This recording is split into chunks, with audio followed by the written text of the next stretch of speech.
Caller నందు call చేశారండి. నందు గారు నమస్తే అండి. నమస్తే మేడం.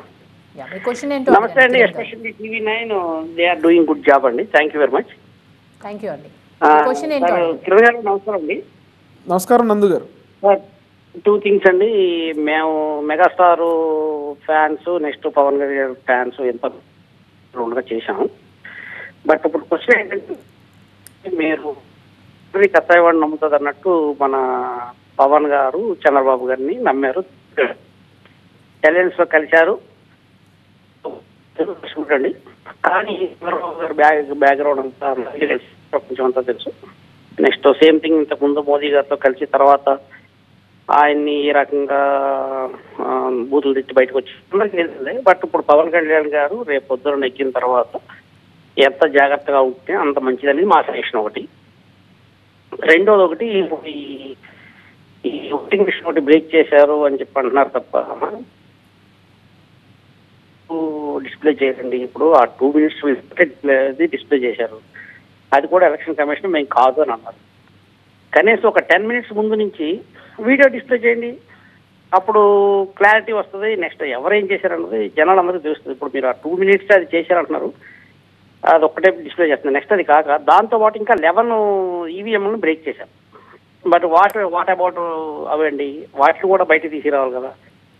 అంటే బట్ ఏదన్నా నిష్పక్షపాతంగా ఉండాలి అంటే మనం కూడా, ఎందుకంటే ఇప్పుడు పవన్ కళ్యాణ్ గారు నీతి నేను అన్నప్పుడు మనం కూడా ఆ ఫెయిర్గా ఉంటే బాగుంటుందేమో అని మా ఉద్దేశం. రైట్ నందు గారు. ఓకే నందు గారు, ఇక్కడ మీరు అనవసరంగా భయపడాల్సిన అవసరం ఏమీ లేదు. పవన్ కళ్యాణ్ గారు కానీ, చంద్రబాబు నాయుడు గారు కానీ, నరేంద్ర మోదీ గారు కానీ, వీళ్ళు ఈ రోజున ఈ కూటమి కలిసిందంటే అది పదవుల కోసమో అధికారం కోసమో కాదండి.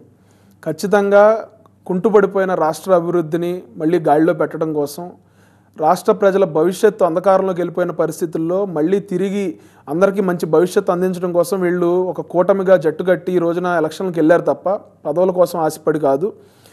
ఆల్రెడీ 2019లో గొర్రె కషాయవాడిని నమ్మినట్టు అన్నట్టు మీరు చెప్పిన ఏదైతే సామెత ఉందో, ఆ రోజున 2019లో ఒక్క ఛాన్స్ అని జగన్మోహన్ రెడ్డి గారు ఏదైతే ఆ రోజున ఎలక్షన్కి వచ్చారో దానికి నమ్మి ఆ ట్రాప్లో పడి ప్రజలు ఆ రోజున మోసపోవటం జరిగింది.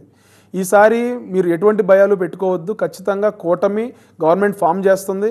ఏదైతే రాష్ట్రం అభివృద్ధికి 20 సంవత్సరాలు వెనక్కి వెళ్ళిపోయిందో మళ్ళీ రాష్ట్రాన్ని గాడిలో పెట్టే బాధ్యత కూటమి తీసుకుంటుంది.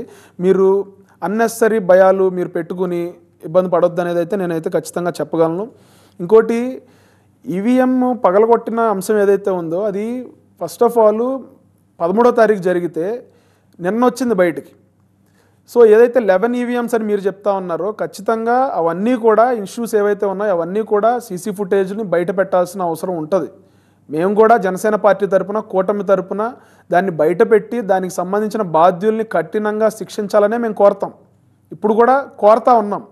ఖచ్చితంగా పోలీస్ వ్యవస్థ కానీ, ఎలక్షన్ కమిషన్ కానీ నిష్పాక్షిక అంటే ఎటువంటి భేషజాలు లేకుండా వాళ్ళు ఖచ్చితంగా ప్యూర్ ఇన్వెస్టిగేషన్ చేసి ఎవరైతే బాధ్యులు ఉన్నారో దానికి ముందు 10 నిమిషాల లేకపోతే గంట ముందు ఫుటేజా ఏదైతే ఇన్వెస్టిగేషన్కి అవసరం అవుతుందో దాన్ని ఖచ్చితంగా వాళ్ళకి తీసుకునే హక్కు ఉంటుంది, తీసుకునే పవర్ ఉంటుంది.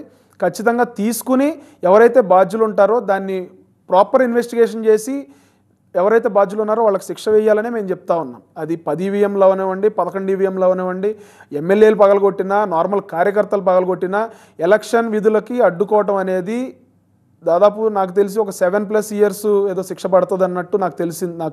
నాకున్న అవగాహన దానికి సంబంధించి ప్రాపర్ ఇన్వెస్టిగేషన్ జరిగి ఖచ్చితంగా బాధ్యులకు అయితే శిక్ష పడాలి.